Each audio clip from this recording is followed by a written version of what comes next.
Hey folks, it's Nate. It's time I got back to the drawing board, and tonight we're going to do another look at an indie comic project to give it a bit of a drawing boarding. This is Kamen America by Timothy Lim and Mark Pelligrini with some cover art by Cute Sexy Robots, and I believe this cover is Matthew Weldon. Let's double check that. Oh, it actually didn't say here on this front page. Interesting. Okay. Well, first things first. As we always do with these, we're going to talk about the form factor. Now, this is I just got the comic book tier, and as you can see, much like the Black Hops books that I looked at a while back, it has no back cover blurb. It just has another piece of art. This is the Cute Sexy Robots one, and this is, again, I believe this was Matthew Weldon who did this. Don't quote me on it. So it's a really nice book overall. It's got good quality, and it has this holographic finish on it, which is the first thing we're going to talk about. Now, I know these kind of, when I talked about Black Hops, I mentioned that I wasn't a huge fan of gimmick covers because they had one cover on one side and you flipped it over and there's another cover on the other side and you read half the story one way and half the story the other way. I don't have a problem with that. That's pretty interesting, actually, and it plays into how you're supposed to read the story. This kind of holographic cover, I don't actually like a whole lot. I didn't realize that this came with it. Not that that really would have changed my mind to back the project, but this kind of thing is not something I'm a big fan of. Like, it leaves, it makes it very hard to really appreciate, it feels like, the art in its entirety, because there's always a little bit of glare or those holographic lines on it. Some people like that, some people don't. This is just a taste thing. Personally, I would prefer this not to be here. And, maybe there will be an opportunity to pick up a regular printed version at some time, in which case I might do that. Or maybe posters of these. I don't remember if those existed or not. Either way, there's no real complaint there. I mean, the book itself is good quality. It's perfect bound. There's good magazine glossy paper in here, better than you would expect in a floppy off the rack.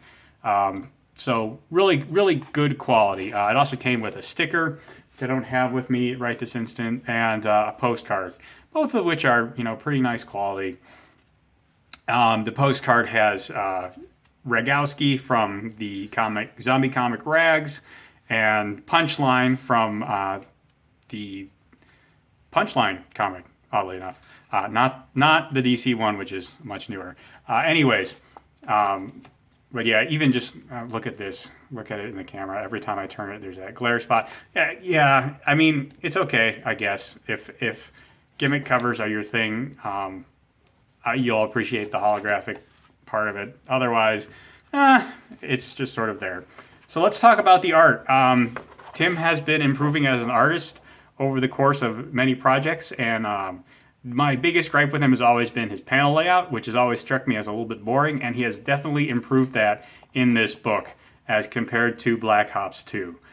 There's a lot more breakouts and overlapping panels and inset panels in this book than there are in his previous books. Let me see if I can find a really good example of that for you real quick. Here's a nice breakout of Carly as she is Warhen, actually, in that shot. That's pretty good panel there. I like the flow of this panel. It kind of gives you some nice storytelling, visually speaking, using those inset panels. Let's see if I can find another example of. I like this. I like this page. It kind of works the hem of her scarf into leading your eye into the next panel, and of course the other end of the scarf overlaps into the panel. Really good composition there. And it was never bad before, but it's definitely getting a lot stronger, and I like seeing that. There's no real shortcomings of the art here, other than, I think that faces are not hugely important in Tim's style. If you just look at your average page, you largely see eyes and a mouth and some hair, and there's nothing really wrong with that. But I think that sometimes to sell some of the more serious moments that are in this, something like this, where the bag lady is just, trying to, she's really, I think, supposed to be embarrassed here, maybe a little ashamed that she's picking through the trash. And the faces don't always quite sell that. That might be, the next thing to look at for Tim as he continues to improve his art style. But again, there's no real major failings here. It's very slick and stylish, and if you like this kind of slightly more cartoony style as opposed to a more realistic style, you're going to like this book. And if you don't like that, well, maybe this book isn't for you. But in execution, yeah, nothing really to complain about other than maybe a little more attention to facial expressions here, just to sell maybe some of the more serious moments. Because when there's a comedic expression, Tim can nail those. He's got those over-exaggerated anime-esque reaction shots down pretty well. But when you need a more serious expression like this, it sometimes doesn't always work. Again, this is a bit of a nitpick, but I always like to see artists improving, and I think this is something that Tim could push to the next level in his next book, and I look forward to potentially seeing that. So let's talk about the story. The story is pretty simple and straightforward. This is an origin story for the titular Kamen America. It gives her backstory, beginning when she's like 8 or 10 in this shot here. Carly is apparently from Oscar, Indiana. Big fan of that as a Hoosier myself. It's nice to see the state get a little recognition in media instead of being treated as a flyover state. We do exist. We turn out salt of the earth kind of people. And as such, I think it's actually an appropriate origin point for Carly, because she is a pretty typical salt of the earth, common sense kind of a girl. And we are treated to a really, really compressed examination of her origin. And that's not exactly bad, but there are a lot of points in it where I felt like I'd like to see the characters breathe a little bit more. Particularly, we have this moment where we see Carly and she's working with USO. There it is. I completely lost that abbreviation for a minute. And she's, giving a tour, and she's with these girls. They're doing a dancing number, and she's also the outfit designer, and she's kind of trying to push that, which maybe not the right venue for that. But this is, I think, more part of her character than a failing of the writing. She's just a little bit clueless about these things. But then, there's a ceasefire in Topkekistan, interesting country name there. And so she's there doing this performance, and then the satellite falls on her, and she wakes up in a coma. So that's the entirety of her origin story. A radioactive satellite falls on her. Good at origin as any for a superhero, I guess. But I would have liked to see, she wakes up in Area 51, and she's given kind of a brief orientation by this rather mysterious scientist guy who has apparently been using Carly to charge his smartphone while she's comatose, which is funny. There are some great gags hidden in here, almost as throwaway lines. And thank you for charging my smartphone, I think, is my favorite. Good on that one, Mr. Williams. So, but yeah, and then as soon as she's awake, she's just sort of rushed through this whole sequence, and we don't really see, that's what, 1, 2, 3, 4, 4.5 pages of Area 51. I would like to see this unpacked just a little bit more. See her react a little bit more, both to the idea of Area 51 and also to the idea that she has powers. I don't need like a full-on Spider-Man existential crisis. What am I going to do with myself? Maybe I'll become a costume wrestler, kind of a side trip to her origin. But I would have liked to see the character breathe a little bit more here, and because this whole part moves very fast, and we don't really get an insight into what Carly thinks of just waking up with superpowers one day. Now, she does think a lot about what she's going to do with those powers, which is fine, but this is for most people, this would be such an paradigm shift from going to being a normal person to being an exceptional person. I would have liked to see it unpacked at least a little bit. And other than that, the origin is pretty solid. We see her, trying to work out who she wants to be, how she wants to use her powers. She signs up with a company that brands her as Warhen, which I believe was the name of a character in one of the Wall Knight books. I don't know if Carly is supposed to be that Warhen or if there's something else going on in there. I haven't read any of the All Might books, so I don't really know what the connection is. So I don't know if this is an intentional crossover or just a continuity nod or what. All in all, it's a bit of a question mark there. So she signs up with a company under the name Warhen, and she has creative differences with them, and she splits off, and she eventually winds up fighting with a Russian super agent, and she does that under the name Kamen America. Let me see if I can find the introduction of her. So yeah, she goes independent as Kamen America, and she fights this Russian super agent, and she pays for some of her impulsive decisions. Here it is. Okay, yeah. So that's the Kamen America reveal right there. And in the process, she kind of gets her comeuppance for not working with the doctor or Area 51. There were things about her powers that she should have known before she went into action in some ways that she didn't know, and it comes back to bite her, which is a nice, kind of a turnabout there. So the story is very full. It's more interested in Carly and how she's going to be a hero and what her goals and her agenda is going to be. And I use the word agenda for specific reasons that we'll get back to. But it doesn't really dig into the character a whole lot. The action in here is decent, but it's not the focus. There are some super heroics, and there are some, slice of life kind of stuff, and it's about 50-50 of each. So that's also something to consider if you're looking to get this book.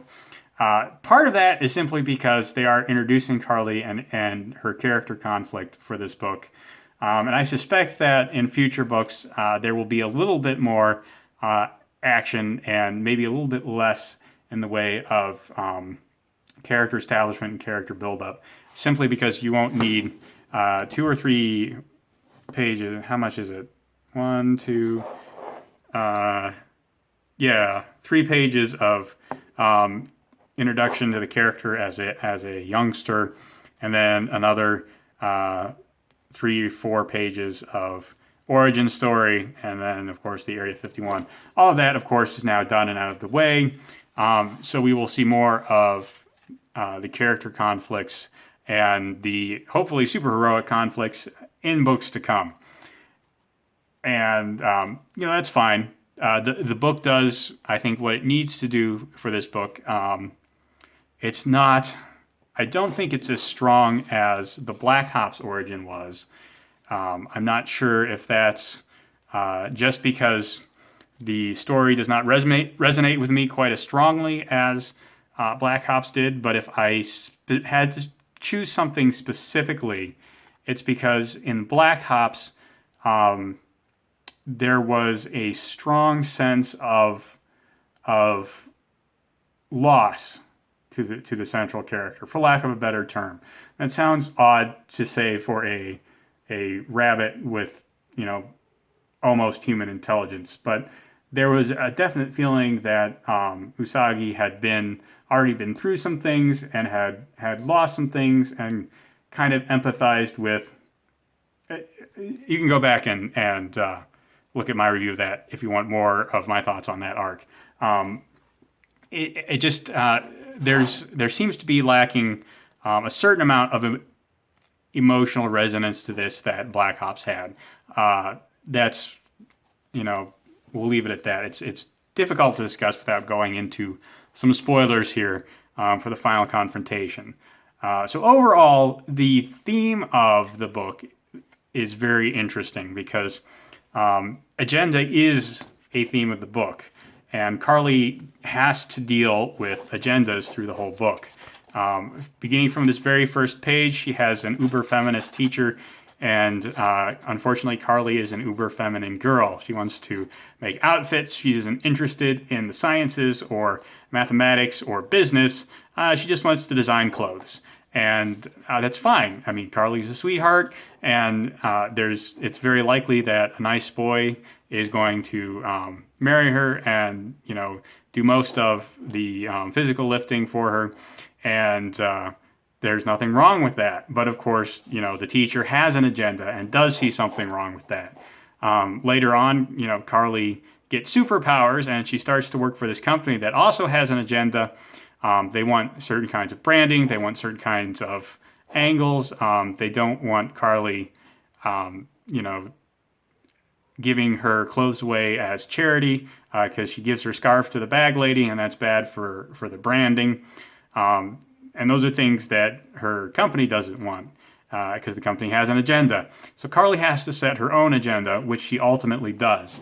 And then she has to take that agenda into the final confrontation of the book and work it out, which she does. And there's nothing really wrong with that. And again, she does face errors. Her own impulsiveness in dealing with Area 51 leaves her vulnerable in that fight.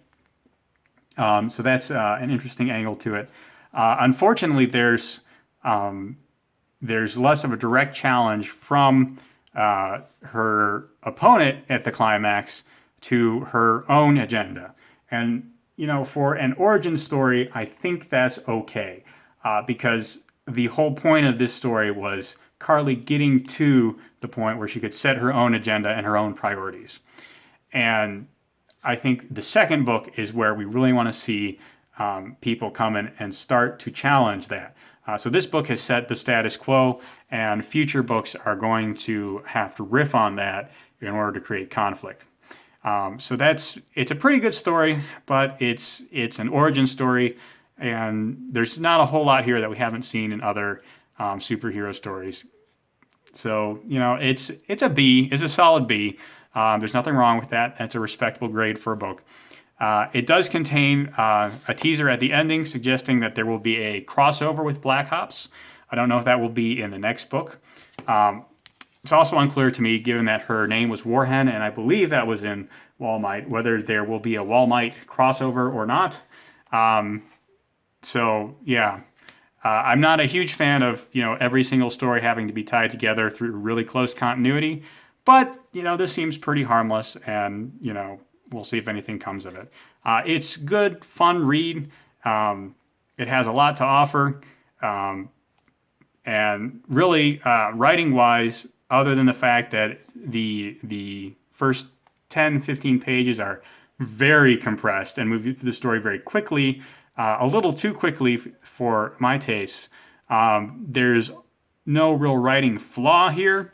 There is a bit of a take that moment where Carly's manager is a cast as a stand-in for some people that the creators have issues with. I'm not a huge fan of seeing that kind of thing in comics, but if you don't know who Lim and Pelligrini have issues with, it's probably not going to bother you. So it's not anything that really takes away from the book. But it is kind of just a pet peeve of mine. I would like to see less of that. But it's just my personal preference. So, would I recommend this to people? Well, it was a $15 book, and it's definitely worth what I paid for it. It's a good, fun read. It has good quality art, and it comes in good quality form factor, give or take this holographic finish, which may or may not be to your liking. So if you want to pick up a decent indie comics, strong female character kind of a book, you could do worse than Kamen America. That's all I got for you today. If you like that, well, there's a like button and a subscribe button down below. You can use them as you see fit, and I'll talk to you later.